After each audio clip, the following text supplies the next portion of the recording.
Jó estét kívánok! 13 halottja van annak az autóbalesetnek, ami ma hajnalban történt Kecskemét és Szeged között az autópályán. 3-an megsérültek, 4-en pedig elvédést!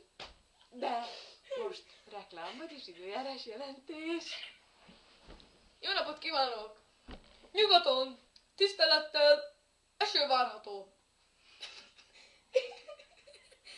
Elnézésüket kérem, de sajnos a műsorvezetőnő nagyon normális.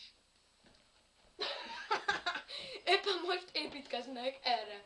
Na, figyeljenek! Nyugaton nagyon nagy eső várható, viharok. Kérem, húzzanak el onnan! Üljenek a járműbe, családostól, gyerekestől, babásostól. Ja, és vigyázzanak, a gyereket nehogy ott felejtsék. Na, igen.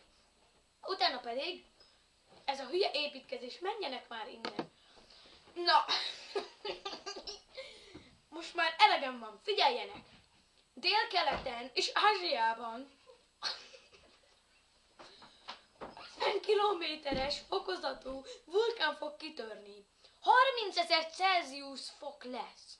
Kérem, vigyázzanak! Ázsiába rögtön menjenek oda, hogy meghalljanak a vulkánba. Köszönöm. Ismét egy kis híradó következik. Szeptembertől akár 50%-kal is emelkedhet a gázolaj ára. Ezzel együtt a tamponok és tisztasági beszétek ára is felemelkedik. A legdrágább viszont a kenyérmorzsa lesz. 263.416 forint per negyedkiló. Köszönöm figyelmüket, a holnapi viszontlátásra!